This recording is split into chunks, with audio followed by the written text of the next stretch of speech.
The thoughts, opinions, and general overall shade thrown on High at 9 News are those of the individual speakers and not those of High at 9 News, its audience, or its advertisers. The statements made do not constitute medical, legal, or financial advice, and for advice tailored to your specific situation, please consult with a licensed professional.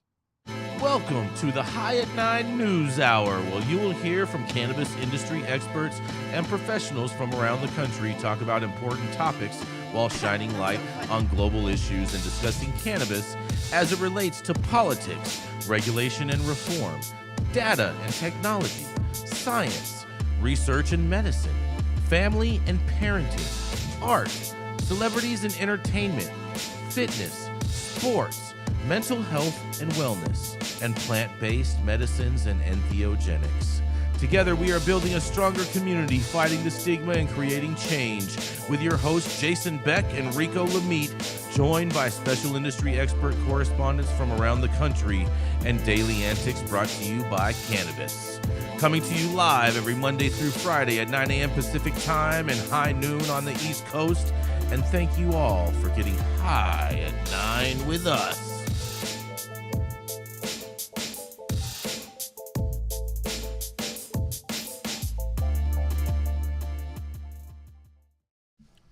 Oh, yeah. Oh, yeah. Good morning, everybody. That's right, you guys. That is right. Oh, son of a bitch. Wrong page. There we go. There we go. Good morning, everybody. It is Thursday, May 30th, and today is National Creativity Day. It's also Loomis Day. National Mint Julep Day for all you lushes out there. National Hole in My Bucket Day, whatever that's supposed to mean. And you guys, it's also National Water a Flower Day for all you gardeners with your green thumbs out there. You gonna water a flower, Rico, today? I'm gonna burn one up. That's right. Tell you that much. Well, thank you all for. Oh boy. Thank you all for joining us and getting high at 9 with us. It's also high noon on the East Coast. And please remember to like, share, and subscribe to us on all social media platforms. You can look up above on your screen to see exactly where we live on the internet. And we are live every Monday through Friday on YouTube, Rumble, Twitch, Twitter, Instagram, Facebook, and on our very own website at www.highat9news.com. But kicking it off with our first story of the day. That's right. It is the dope dad himself, Mr. Rico Lamitte, who has a hard stop at 10 and can't bend on this today. That's right. It is none other than the dope dad himself, Mr. Rico Lamitte. You know, applause? No, you get no applause, bro. Adam's not here today. Applause today? No. All right. I'll do without the applause. God damn it. There we go. I'll give myself. You gotta learn how to adapt, Rico. You know, or pivot. There we go. Same difference. It's not quite. You know. There's my applause. There it is. How about that, we Jason? didn't hear it. We didn't hear it. Get your own applause in this mug. It's all in your head. What's that? It's all in your head. Nah, there's a lot of stuff in my head. And Chicago is on my brain today as we got a little bit of a relief coming to all those Delta 8 dope dealers out there in the great state of Illinois. So hemp-derived dealers in Illinois are sighing a breath of relief this morning as the state's General Assembly passed on a proposed ban on selling their goods. As Sarah Grillo of Axios reported that the Illinois General Assembly once again debated banning hemp-derived THC products in cafes, but in the end, they declined to act. She says a ban could have hurt cannabis shops and the burgeoning THC seltzer business, which uses THC from hemp, all of which remain currently legal because of a well-known and exploited loophole in the 2018 Farm Bill. Illinois Senate overwhelmingly passed a bill to restrict the products, but even with support from some lawmakers in the House, Speaker Emanuel Chris Welch did not call the bill for a vote in the spring session. Per the article, lawmakers and industry representatives have long complained about the unregulated THC products, including synthetics like Delta 8 and Delta 9, saying that it could be more potent than the label advertises, causing danger to customers. In a statement sounding not so dissimilar to what we've become used to hearing from prohibitionist groups say, Cannabis Business Association's Tiffany Chappell Ingram said that stakeholders are disappointed in that the House failed to pass needed reforms to our state's cannabis laws and will continue to allow synthetic hemp products that are sickening children and adults to be sold with no oversight. But on the flip side, Blaze Bakery co-owner Eric Harper, who currently operates a hemp-derived THC bakery in Northbrook and opening a new location this weekend in Logan Square, he told Axios that his team is very pleased with the Illinois legislature on holding on voting to ban hemp-derived THC cafes, as expected.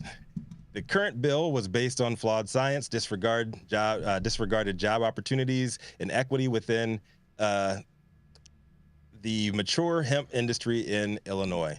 We are hopeful that Illinois legislators will continue to work with hemp industry to make sure that both hemp and cannabis industries can operate side by side in harmony. Grillo said that the bill would not have punished only synthetic weed producers, but also craft brewers as well. Many Chicago companies have helped the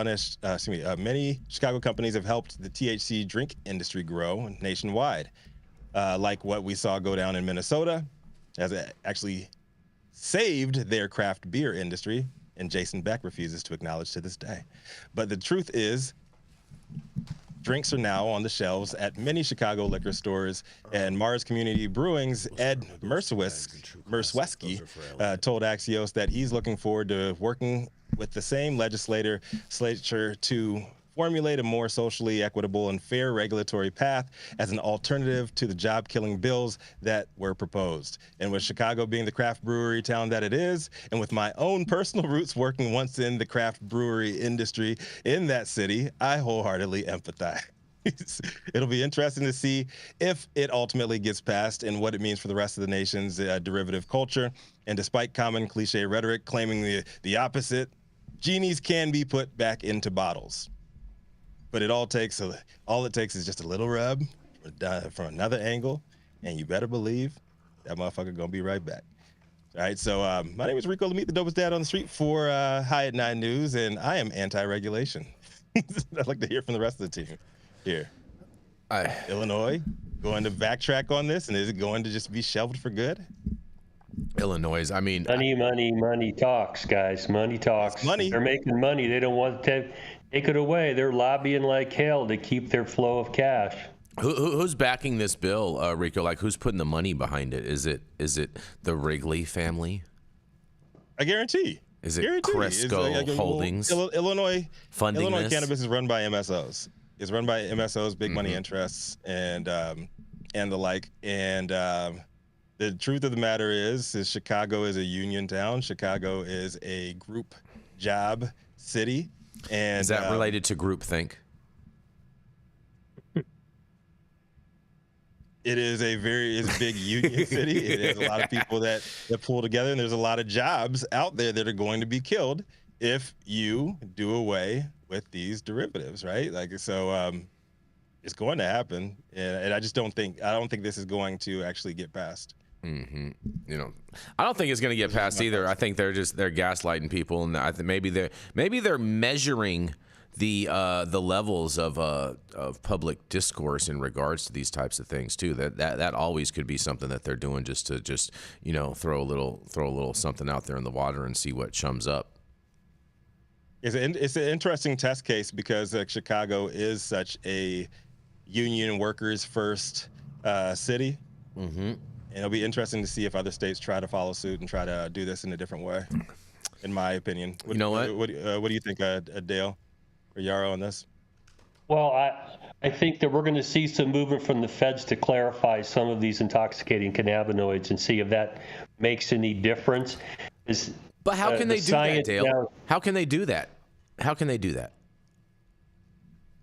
Well, they change the definitions of intoxicating cannabinoids, or they defined it. And the DEA is already gearing up right now to go after THCA. Yeah, but the legislature would have to, the Congress would have to do that. The DEA can't just decide to do it because the DEA is only in charge of enforcing regulations, not coming up and crafting regulations. I get that, but the hemp bill has got some questions in Congress about defining these intoxicating cannabinoids that come from hemp. And that's being looked at, whether it's going to get anywhere or whether they bring their power to Congress to not define this any better. I mean, this all now has business interests involved. They hire lobbyists, and they got a hell of a lot more to say about what happens in Congress or legislatures than you and I do. Yeah. So, shout out to Miss Ingrid Faye with a super chat today. Oh yeah, starting it off right. She says this just gives us more the time to educate our elected officials. That part is true. Always make sure that you are educating your elected officials. That is 100% factual right there. Without a doubt. Educate the educators. Mm-hmm. What do you have to say about this? I'm not sure they're educatable, though. That's the problem. Well, you just got to steer them, Dale. You got to steer them. You got to treat them like cattle. So here's what I got to say about this and about that with the wiffle ball bat. So right, here we go. I think that there needs to be a distinction when they say synthetic cannabinoids. There are non-synthetic psychotropic cannabinoids that can be derived from hemp. Not everything that comes from hemp that gets you loopy requires a synthetic or secondary extraction process. And so my concern is always when lawmakers are making laws without the benefit of scientists who are subject matter experts. I think that we know that cannabis is overregulated and hemp is underregulated. And we know that in a perfect world, cannabinoids are regulated according to whether they have a psychotropic effect, no matter which plant they come from. And I think synthetically derived intoxicating cannabinoids from hemp should be treated differently than non-synthetically derived intoxicating cannabinoids from hemp. And I don't trust that these lawmakers or any lawmakers are going to get that right. Mm-hmm. We only have two types of receptors I know of right now, Yarrow. And if they affect those receptors, doesn't matter what their derivation is, that's where the psychotropic or intoxicating effects come from. Until they learn more, they're whistling or pissing up a rope here, basically. Oh, there we go. There's one. There's one, but he didn't use bullshit, horse crap, horse pucky, or manure. So we need to really viewers. Let's support Dale in remembering that part of his contribution to this show is to use those terms for excrement. The last time I checked, pissing up a rope identifies as all of those terms. So I tried it after he said that 3 or 4 times, and I have to tell you, I have some stained jeans that the dry cleaner can't manage to get those spots out of. It's very difficult to piss up. Very difficult. You got to use your sock. You got to use a sock, Yarrow. Yeah. Oh, got it. The top of that rope was still dry too, right? Maybe if they dangled you upside down, it would help you out a little bit, Yarrow. If they dangled you by your ankles. I need a stretch and smoke before I'm able to do that. Okay. Yes. Well, on that, we're gonna go to a commercial. We're gonna be right back. Ski.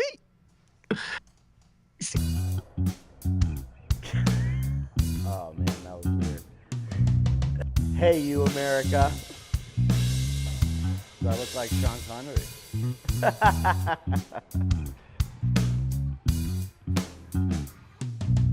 Good morning, America. Saman Razani coming to you live from sunny Los Angeles, California with the one and only highest host, Mr. Jason Beck, smoking on the best weed in the world. Did you know that we have an audio-only version of our podcast? You can find it on Apple, Google, Amazon, iHeartRadio, and Spotify. No excuses in 2024. If you haven't checked us out, check it out now. And also, check out what the Prophet's doing in 2024. All right, y'all. Coming to the stage, he's known for smoking the best weed in the world and being the highest Republican in every damn room that he walks into. Here to give us a little flip-flopping story of the day. There's no flip-flopping. There's no flip-flopping in my story, Rico. But I'll tell you what, since you had a Delta hate story today, I found a Delta 8 story today, too, and especially because you asked what other states would be next. Well, guess what? I found one for you, Rico, already that fast. Because Ohio Senate wants to tighten marijuana home grow rules and crack down on Delta 8 THC, you guys. That's right. Senate Republicans want to keep Ohioans under 21 from purchasing Delta 8 products and tighten the rules for adults to grow cannabis at home. I wonder if they're doing this because they're so close to Illinois, Rico. But nonetheless, Senate Bill 278 introduced this week proposes long-discussed reforms to the adult use marijuana law approved by voters last November. Adults 21 and older will have been allowed to consume and grow marijuana since December, and adult use sales could begin in the coming weeks as regulators finalize license applications for business. Governor Mike DeWine has reportedly urged lawmakers to clarify rules for public marijuana use and crack down on Delta 8, which is synthesized from cannabidiol in hemp. Delta 8 is legal under the federal 2018 Farm Bill and largely unregulated in Ohio. Because of that, consumers can easily find products at CBD stores, wellness shops, and gas stations. In a quote, "This is not an upheaval of the will of the people," said Senators Kirk Schilling, Republican from Canton, said. "This is just trying to make sure there's clarity to it," he says. Under Senate Bill 278, only people 21 and older could buy adult use hemp products containing at least 2.5 milligrams of THC per serving. That includes any kind of THC naturally or artificially derived from the cannabis plant. Users could not smoke or vape marijuana in public places where tobacco smoke is already banned. And Ohioans who grow marijuana at home could be required to submit an affidavit to the Division of Cannabis Control pledging not to sell their crop to the public. Under the law approved by voters, home growers can transfer up to 6 plants to another adult as long as there's no payment or advertising. And the illegal cultivation of marijuana at home would be a misdemeanor for the first offense and could escalate to a felony charge. Marijuana businesses could take advantage of tax deductions for the cost of doing business, such as insurance and rent. That would only be on state taxes, though. And certain standalone processors licensed under the medical program would be eligible for an adult use cultivation license. And finally, patients could use medical marijuana to treat any condition as long as it's recommended by their physician. Look, that's some good news. Will Ohio legislature change adult use marijuana laws, though? That's the question. Because Schurig said lawmakers want to promote a free market that leads to more supply and lower costs for consumers. The medical marijuana program grappled with an oversupply of product, which operators blamed on red tape that sapped patient demand and drove them to Michigan instead. Senate Republicans also plan to revamp where the tax money goes, with an emphasis on funding mental health services, drug treatment, and law enforcement, but they have yet to propose formal changes. The adult use program created a substance abuse and addiction fund that gets 25% of the revenue from the excise tax. A spokesperson for DeWine said the governor supports efforts to regulate Delta 8 and ensure Ohioans can, in quotes, be in public spaces without invasive marijuana smoke, he says. It's unclear whether lawmakers, particularly in the House, have an appetite to take up marijuana legislation. House leaders declined to pass a previous Senate proposal and argued some of DeWine's concerns could be addressed through administrative rulemaking. Representative Jamie Callender, Republican from Concord, said last month that both chambers share a desire to tackle Delta 8. And cannabis growers and sellers are also frustrated with the lack of regulation around Delta 8, especially when compared to the stringent rules for medical and adult use marijuana. But they also don't want to see legislature dramatically change the program approved by voters. A spokesperson for the Ohio Cannabis Coalition did not respond to a request for comment, and in a quote, "Our products are not all available to children. It's a 21 and over market," Buckeye Relief CEO Andy Rayburn said in an interview last month. He also says that is tightly enforced when you enter a dispensary and overseen by the DCC. It's the complete opposite with intoxicating hemp products, which are freely available to hundreds, if not thousands, of gas stations, convenience stores, and smoke shops throughout Ohio. Well, will Delta 8 continue to be an Ohio player at gas stations near you? I can't wait to hear what you guys have to say about this. And this is Jason Beck for the High at 9 News Hour. What do y'all got to say? Continuing theme here. Mm-hmm. They didn't know how to define this. Lawyers found the loopholes. Now that they're making money, they're going to fight over closing the loopholes. Mm-hmm. And it's just a continuing theme. Yeah, People want these products. That's the problem they got. That's right. People do want the products. Yeah, I feel like gave like the Ohio Republicans way too much credit early on, pushing through and actually compromising, because they've been trying to claw back as much regulation as possible when they after ceding, to the people of Ohio when they said that they want legalization and they got rushed into doing this shit. They've been trying to claw back and take people's rights back every turn that they've got, every opportunity they've gotten here. I don't think this is going to pass either in Ohio. I don't think it is either, bro. I think the House is going to tell the Senate to go piss up a rope. What do you think about that, Dale? I wouldn't recommend anybody sign any goddamn affidavit saying they won't sell their weed. No. Yeah, right. My name on anything like that. That's nuts. Isn't it? Nuts. Isn't it? Hey, yeah, I guess I'm a home grower. I pledge not to sell my weed. How are they going to know in the first place? Do you think this glut of products that they say that they claim to have, you think that might have something to do with them selling tenths instead of eighths? I think that's a reason why they definitely have at least 20% more product, Rico. Look, I don't mind if anybody requires that a home grower pledge that they're not going to sell their weed. What I mind is programs that don't include a lane for home grow. And so I think we need to sort of make sure we contextualize that. It's such as Florida, right? Where it's not just baked into the regs. I think people being able to make their own medicine or make their own cannabis is really important. And if it takes a pledge, so what? The only pledge I'm taking is the Pledge of Allegiance. Give up your Allegiance. Second Amendment rights when you go on paper about this stuff. That's my concern. If they make it illegal to sell your homegrown products, you're on notice it's illegal. Why do you have to sign your name to some shit like this? Yeah, exactly. Exactly. They're going to try to catch you up and be able to charge you with a case. And even if you get caught with weed, then they're going to say that this is your home grow and you're selling it and whatnot. And they're going to, even if it's in multiple baggies or anything, and you just have like different flavors, they're going to try to wrap you up for sales. We all know how this game works. Yep. Isn't it true, Jason Beck, in 2024, April 24th, you signed this affidavit saying this? You submitted it to the state. We have this email from your email address. Can you please verify this email address and that you receive emails at this address? Yeah. That's how it'll work. That's how they get you. Yep. There's a reason why Donald Trump don't use email, right? Well, it's because it requires a level of proficiency that not everybody has.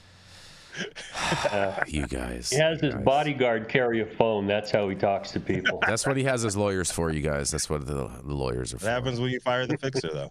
No, I mean, look, the truth is he's a darn good Twitterer. And so email would be maybe a truther now. A next digital step for him.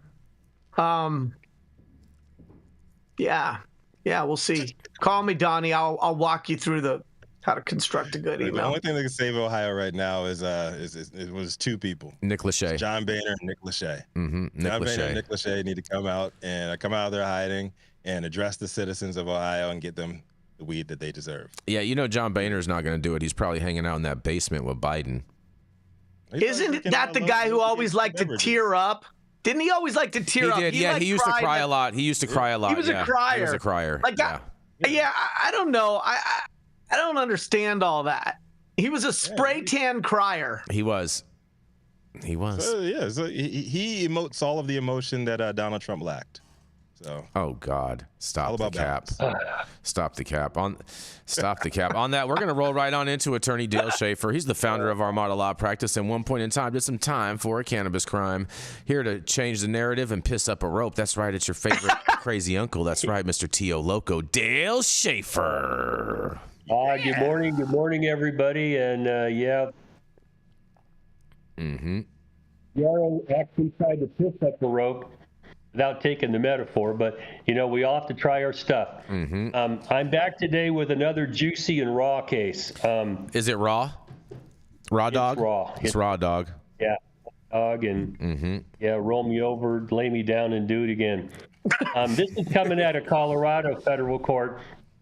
And the company that owns all the trademarks on Juicy and Raw, they're called BBK Tobacco and Foods LLC, which is DBA, is HBI International. This company went out and went to all the trouble under the intellectual property laws to register with the U.S. Patent and Trade Office the name Juicy. They got the name Raw.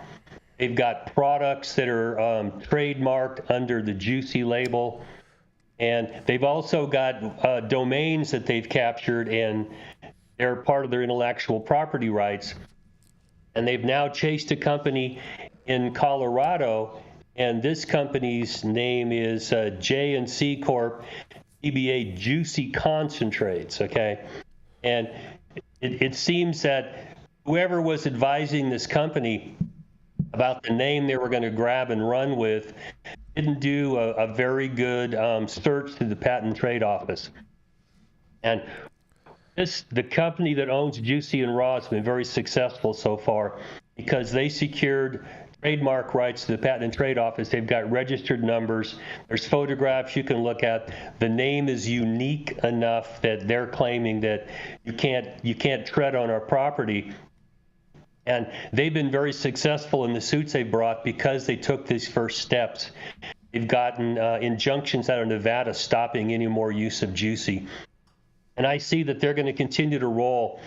And what this really points out is the problems you can get into if you grab somebody else's trademark and you don't clear things up ahead of time before you start using their name.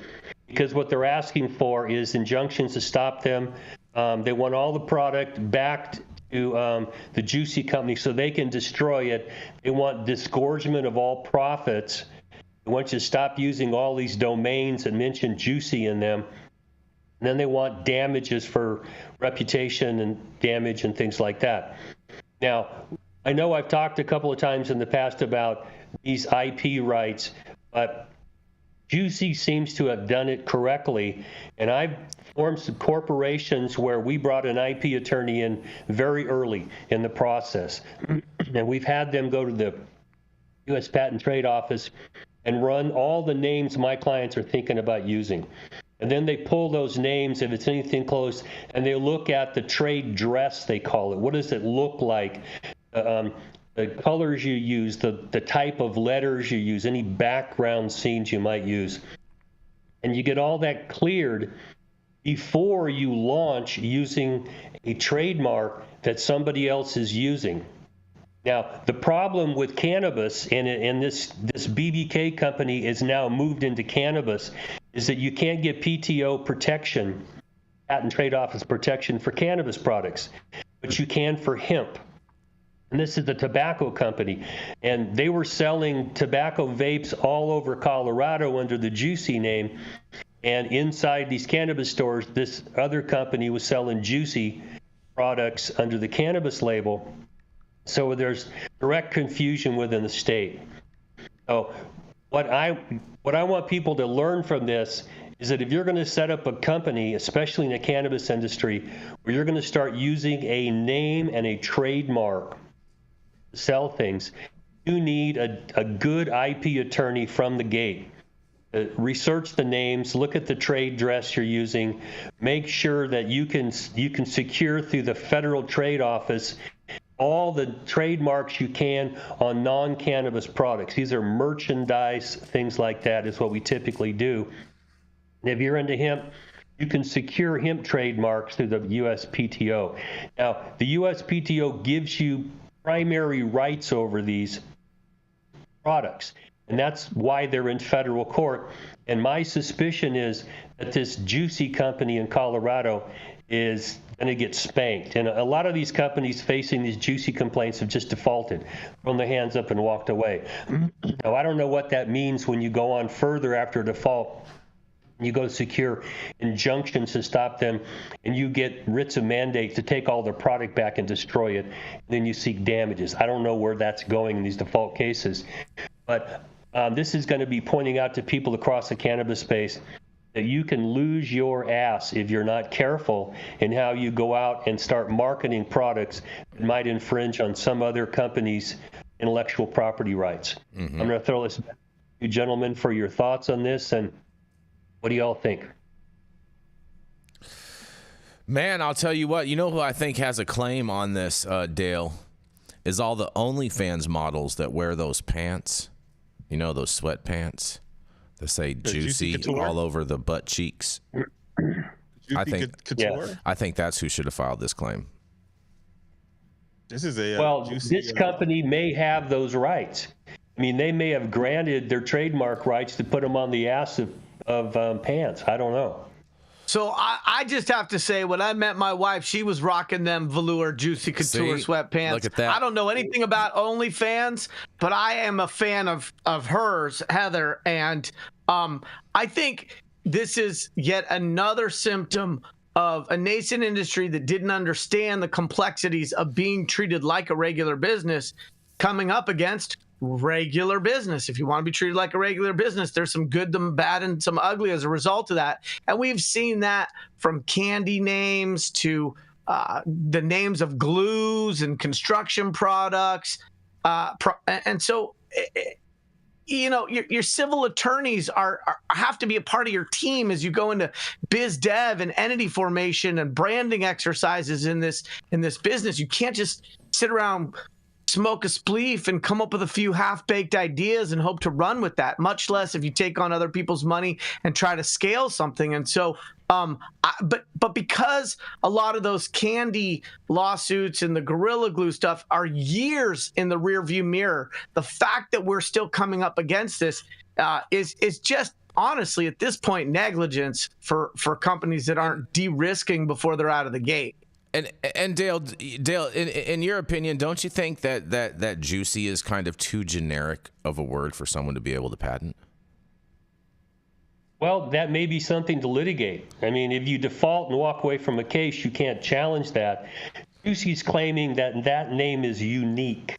And that's part of what you have to prove, hang on to it. And that's why you get an IP attorney to take your names and make sure that they are unique Shazam types of names. And what we tell our clients, pull something out of your ass that no one else has thought about, and then we'll check that against the PTO and make sure no one else has grabbed those names. Because as Yarrow points out, cannabis is now getting its real business legs underneath it, and it's got to go from being that nascent, well, I'm just going to go do what I want with my homeboys to, I better think about this. Because these companies, the order for disgorgement is brutal, okay? And to take all those products and destroy them, that's brutal to your bottom line. You can run your business off a cliff because someone didn't say, hang on, let's go get someone to consult on this and make sure we're doing it right. And this knockoff, this adaptation, this I'm inspired by what you're doing, we've seen that in hip hop. We've seen reggae have a cover song for every #1 hit from country to rock and roll.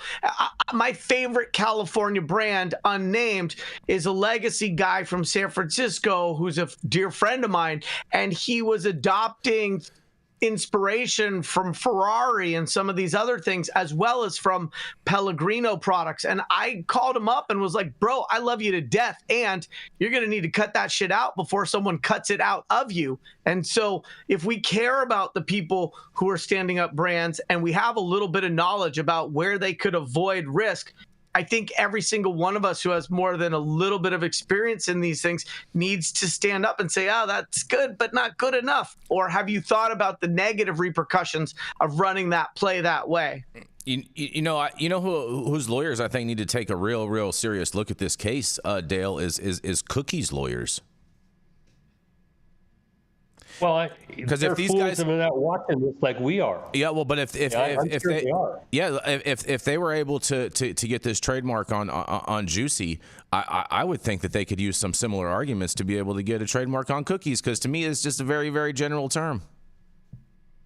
Well, but Cookies has been a cannabis brand, and that's been one of the problems we faced, because the PTO won't license you or trademark a cannabis brand.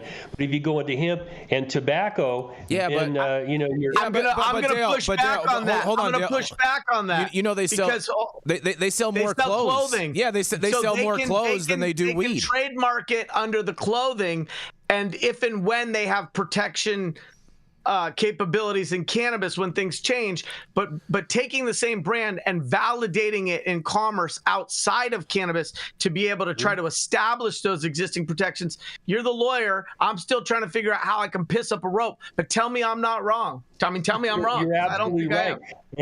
And one of the IP things that we do is once we clear it and nobody else has the name, we then do merch captures. We want all the merchandise we can to be trademarked because that's your shoe in. You can't trademark a cannabis product, but you can damn sure use that trademark on merchandise to advertise that product. Yeah, they're selling That's the how we get packaging. into They're selling the packaging. They're licensing the packaging, bro. They're not licensing the actual product. Yeah. Well, it's been a gray area, and I think it's moving forward. But hemp was the way to get in because you can sell hemp products that are pretty, THCA, if you can get away with that, that's basically weed. You can get that selling with your trademark, then you're probably long ways down the road to protecting it if somebody comes after it. But this is going to play out for a while on cannabis products. As they open this up and the gray areas go away. But we've been talking about the fight between the hemp products and the cannabis products on the show today.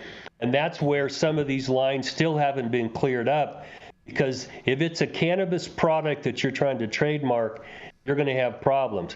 But states are now allowing that to happen under state trademark protection, which is another way that you can advance your trademark and then protect it if someone comes after you. You know, after all this, I'm surprised. You know what I feel like cannabis needs now to come into this space and create a brand? Rico? Savior. You know who they all need? Who? Paris Hilton. Paris Hilton, No. she needs to copyright Hot. I'm not touching that one. Man. Yes. I'm not touching that one. Yes. That is the kind of comment that only somebody who lives in Los Angeles would ever think to say. Oh man, you guys remember that when she We was? got that one. Yeah, that's I thought we were done with. I thought we were done with Paris Hilton Yeah. like last. Yeah, no, week, she so. got her 15 minutes of fame. Jason, don't try to bring her back. she needs to steal the crown from Dale, Taylor Swift. You know, for THCA or hemp derived products and everything. I mean, is it a possibility that you can, if you are a cannabis or a THC brand, is it possible that you do the same thing and protect your product in the land of hemp? Oh, sure. Hemp's legal. You don't have that problem at the Patent and Trade Office where you're trying to trademark an illegal product.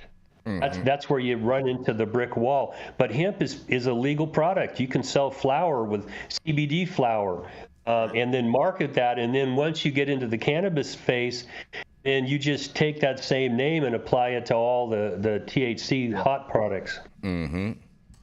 But I think the critical thing here.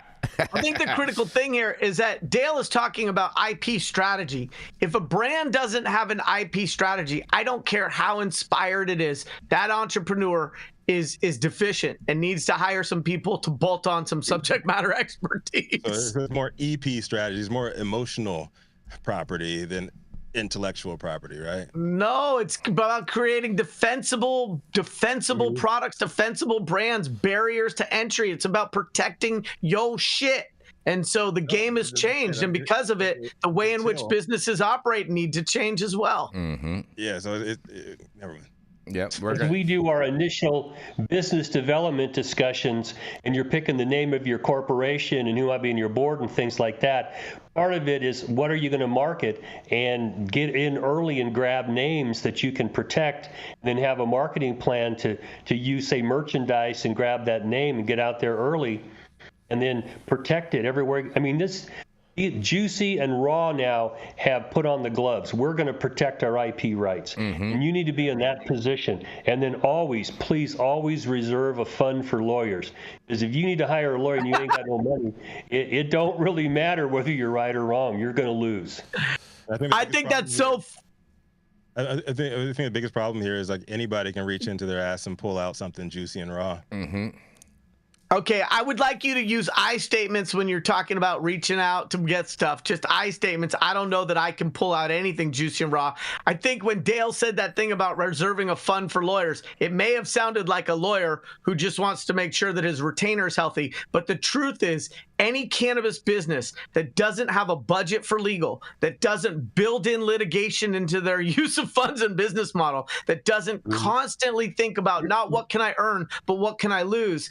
Come on, defense wins championships. And if you don't have lawyers, you are fucked. You might not know you're fucked, but sooner or later, there's going to be a very painful coulda, woulda, shoulda, and you're going to be crying like John Boehner. Mm-hmm. And fair enough on that. We're going to go to a commercial, and we're going to be right back while you wipe your tears. It hurts. The Control Tower from Highly Educated has perfected the dab. Utilizing the concept of thin film evaporation, you can waste none of it and taste all of it. The micro texture of the SE pillar increases nucleation at elevated temperatures. And with the tower propelling at 2,600 RPMs, it's certainly the most efficient dab experience to date. The Control Tower from Highly Educated. Trademark. All right, stop whatever you're doing. Make sure you hit that like button. I know we'll appreciate it, you'll appreciate it, and YouTube will appreciate it. Also, make sure you subscribe to the channel if you're not subscribed already. And all of the articles that we covered on today's show, you can read directly on our website at www.highat9news.com. And we do want to thank all of you out there that are watching and tuning in regularly, because we did yesterday just hit 600,000 views on our YouTube channel, and so we want to thank you all very much. I'm Jason Beck, and this is Smoky Vanilla. And if you want to feel as good as I look, then you need to get a stretch and smoke with Smoky Vanilla. Hi, I'm Smoky Vanilla. I have my bachelor's degree in kinesiology, and I'm a sports massage therapist and stretch coach. I focus mostly on individuals that are in sport with chronic pain or injury. I love to intuitively create and customize a session based on the individual that I'm working with. We'll go over a few postural assessments, work together to create a wellness journey based on the health history, past injuries, or anything still affecting you today. And we'll get you back on your feet right away with less pain.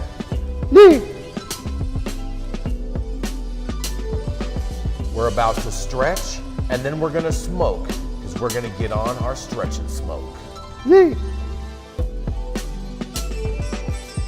If you want to feel as good as I look, then you need to come on down and get a stretch and smoke with none other than Smoky Vanilla.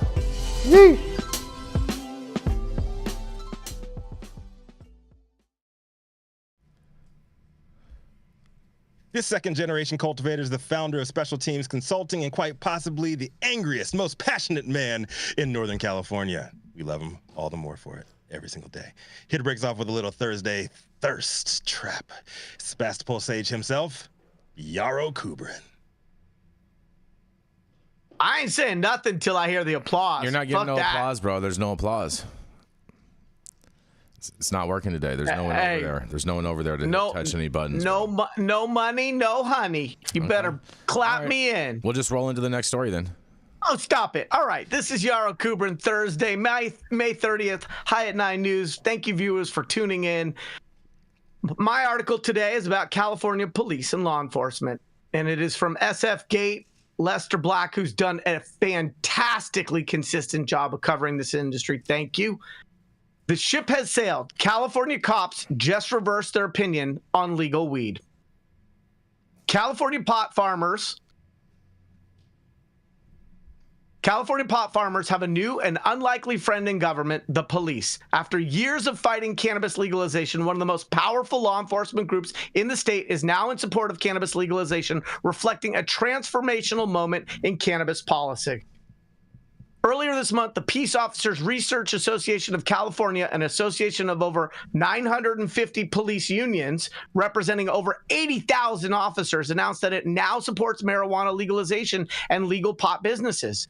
This ship has sailed, they wrote in a policy position released earlier this month, announcing its call for federal cannabis legalization. And the vast majority of Americans, cannabis is legal and accessible. So the group's coincided with its support of the state's 2.0 Act, a congressional bill that would force the federal government to recognize state legal cannabis programs as valid under federal law. The bill would also provide a massive financial boost to legal pot companies.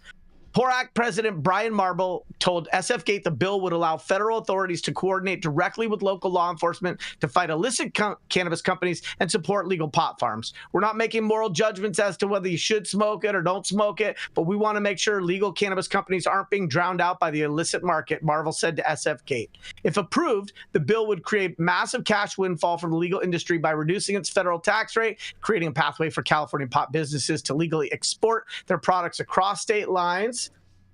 A long-held dream within the legal industry. PORAC, which is the largest law enforcement group in California and the largest statewide police group in the country, opposed Proposition 64, the 2016 voter initiative that legalized marijuana in California.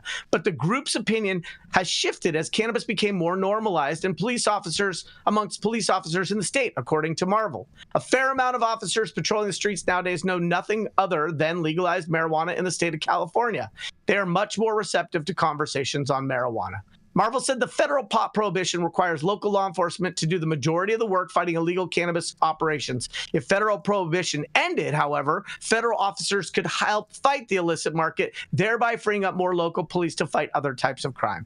The state's 2.0 Act also calls for a new federal tax on cannabis that would help fund cannabis regulation and enforcement. Marble said funds for law enforcement was one reason the group supported the bill. Of course you did.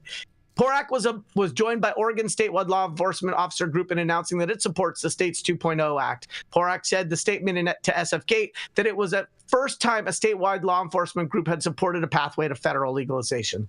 Marvel said shutting down illegal pot farms in the environment damaged the cause. Marvel said shutting down illegal pot farms and the environmental damage they caused was another reason the group wanted to support legal farms. We really need to do everything in our power to eradicate the illegal grows in California, he said. So this is Yarrow Kubrin, High at 9 News. I'd like to know what the rest of you think. This is a big shift.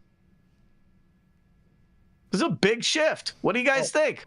Beat cops are the ones that ultimately tell the policymakers in PORAC what to do. And I was involved in PORAC back in the 90s, and the average beat cop knew that, marijuana legalization it didn't matter because they didn't care anyway. It was an easy way to grab people. But now we're down the road and it's a misdemeanor soaking wet. When you're a police officer and you get into your car and head out, you're looking for people who are violent, people who are hurting other people, that are stealing. And when you got to deal with weed and you can't get a conviction anymore, the beat cop doesn't want to deal with it. Okay, so they're telling their policymakers, hey, this is more than what we want to do. We have real crime out there. Leave us alone.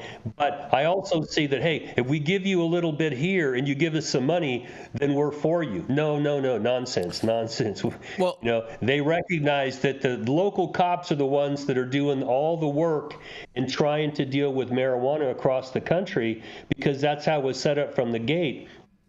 And they're just being overburdened right now. And there are places where, the drug warriors are still the tail wagging the dog.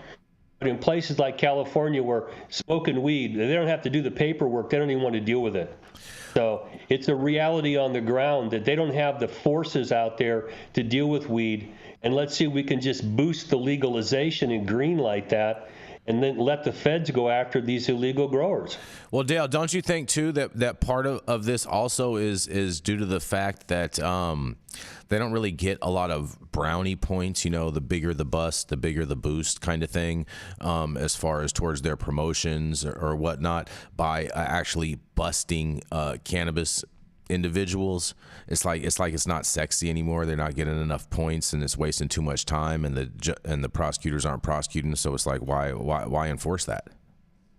Well, but that's the long-term ramifications of 64, where they made weed a misdemeanor soaking wet. Mm-hmm. I mean, you really got to work hard to get anything more than a misdemeanor out of weed. And cops have discretion. If it's a felony, you have a lot less discretion. With a misdemeanor, they don't want to fuck with marijuana unless they have to. And you're right. If they go to all the trouble, to all the paperwork to put a case in front of a prosecutor, and they roll their eyes and walk away, why are you doing this? Yep. I just wasted all those. I think there's some man hours. There's some good and some bad in this. The bad is they're definitely aligning their position with their financial interests. So that's not a moral North Star. They're not like, oops, prohibition didn't work, my bad. They're saying, oh, there's some economic opportunity in this. I think the good, though, is that this definitely is a symptom of the normalization of cannabis. And when this gentleman was talking about a lot of the cops don't know anything but legal weed, what he's saying is that his beat staff are younger people who've grown up in a paradigm that was different than the old guard. I think at the end of the day, I like most of this, but for the call for a federal tax on cannabis. And so that's the one part where there's no room for any more taxes. We need tax reform more than we need another layer of people taking their piece out of this industry. Well, Yarrow, just on that, you have to be a realist, is that you're not going to get rid of 280E without some type of federal excise tax, because there has to be something that fills that gap from all the money that the government's currently getting. Well, but an excise tax is easier for an industry to pay than the penalty from 280E. This industry is getting killed by 280E right now. I go around my elbow to get to my thumb to set up corporations and businesses to get around 280E, and there's just extra layers of cost. Besides, it costs you money and the bottom line. So I think I'd recommend my businesses that I represent, you give up a lot of things to get an excise tax, because it's going to be a lot lower than what you're paying in reality for 280E. But that's just part of it. The banking issues go away. So I think at some point, even the federal policymakers with these state, like PORAC, these state law enforcement groups barking at them, are going to realize that we are just chasing our tail here. No one wants to admit the war on drugs didn't work, but maybe they'll admit they were kind of short on being right about it. And let's see if we can correct some of this stupid shit we continue to do. Drugs won. All day long. Drugs won. Well, human behavior won. If you outlaw human behavior, you're on the wrong side, right? For the most part. So people have been using cannabis for a long, long time. And so you outlaw that human behavior. That law is probably not going to work out in the long run. I mean, that's pretty much every law in America outlaws human behavior, does it not? Yeah, but we get uniform agreement on things like murder and rape and robbery and stuff like that. Those are what we call malum and se crimes. The malum prohibitum, where we just decided we don't want you to do it anymore. The people, especially in this country, the response is, yeah, fuck you, watch me. Okay, that's our history. And so trying to pass a prohibitionary law that flies in the face of human nature is just stupid. Because once you make it illegal, you just jack the price up, and now there's a whole business model going there. Well, we got to keep this rolling. Rico, I want you to hear this story. This was going to be the last story, but I know you got to go, and I definitely want to hear what you have to say about this. Because the case against Brandon McManus alleges marijuana use on the Jaguars plane, you guys. That's right, high-flying fun. Because marijuana use has lost its stigma, and in most jurisdictions, any and all threats of criminal possession. However, it remains a no-no for the NFL. It's stupid. It's outdated. It needs to go away because, however, it's a matter of collective bargaining. The league won't simply tear down that wall and let players smoke without consequence. That makes paragraph 14 of the complaint filed by two Atlantis Air flight attendants against the Jaguars and former Jaguars, now Commanders kicker Brandon McManus significant. As far as 345 Park Avenue is concerned, throughout the course of the flight, plaintiffs smelled marijuana smoke coming from the plane's restrooms, they said in a quote.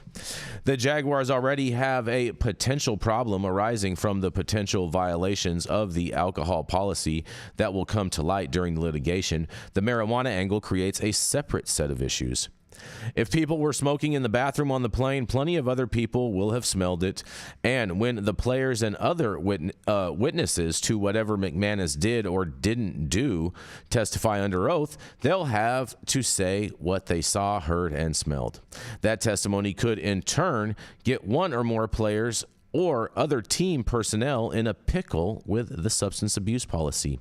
The good news is that the suspensions have become much more rare, but fines are still imposed, and if the league still cares about the marijuana policy, it will definitely care about getting to the bottom of the allegation that a specific sort of skunk was a stowaway on the flight to London. You guys, what do you have to say about this?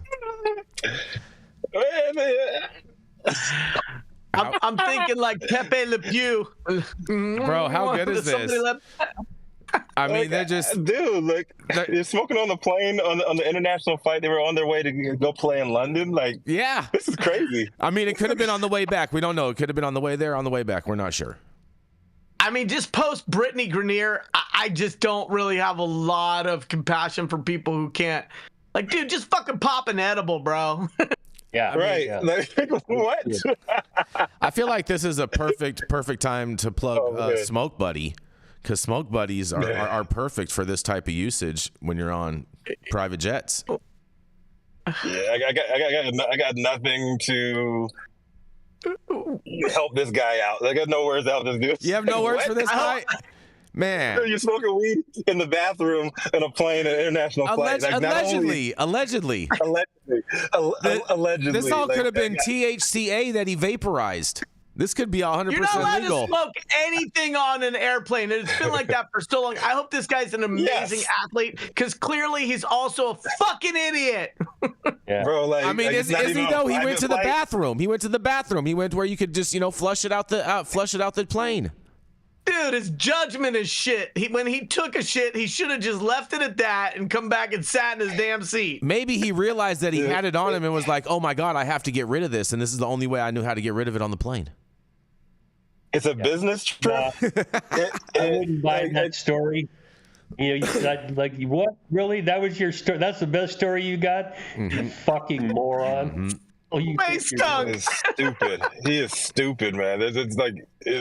There's no saving this dude. Like, cut his ass immediately. And I'm usually here's the real gung-ho about getting these guys paid and never taking their money away. But like, bro, like, what the fuck? Here's the real question. Here's the real question. Will the team members snitch? No. They will not snitch. Okay, so then it didn't happen. No. So then it didn't happen, and it's the players versus the flight attendants. No. There's multiple flight attendants, and they're gonna believe those people. They understand. Of course, and all the team is gonna stick with all the team. So you have they're saying this, they're saying that. If there's no evidence of anything, there was nothing happened.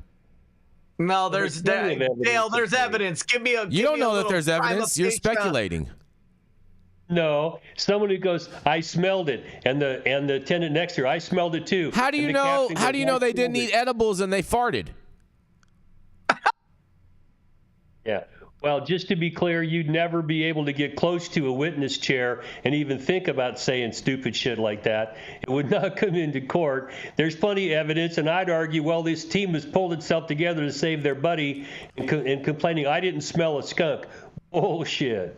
I'd take that case to the jury any day. And that team unity probably ends at perjury. I don't think it's going to go that far, but nonetheless, yeah. This is crazy. I love it. Yeah, I knew you would. And on top of it, this guy's a kicker.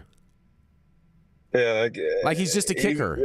He can't even complain of having traumatic brain injury because he probably hasn't been hit that many times. Like, no, kickers get smacked, and when they do, they get laid out. It's worse than most. Yeah, because they have no protection, bro. Mm-hmm. So if I was his coach, I'd be the next one smacking him. Yeah, I gotta run. All right, you guys. Yeah, me too. Let's hit it with the outro. There's a great story to end the day on. Go ahead. Thank you all.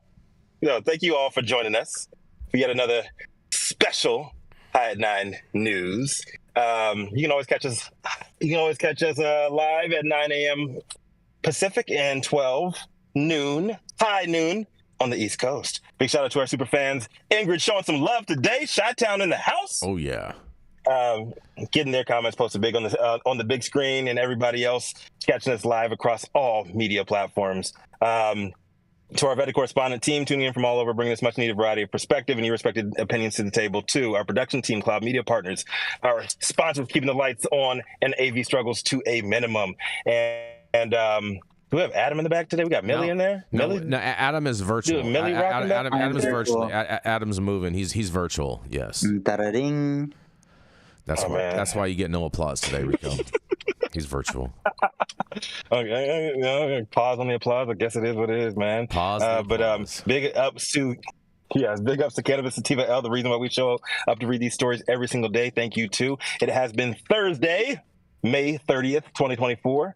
The show's over. We've all been blessed with top industry headlines. As y'all can see, I am in the Zaddy wagon on my way to handle some business. But I'm going to give it right back to my man, Tio Loco, the sultan of pissing up ropes, to take us out today with some special messaging. I love you guys. Yes. All right, folks, with all the fear being thrown out there, let's all look for the better angels of our nature and look for the good in people rather than the bad. It's too easy to find the bad in people right now. Let's look for the good in them. Here you are. Let's take it out on that.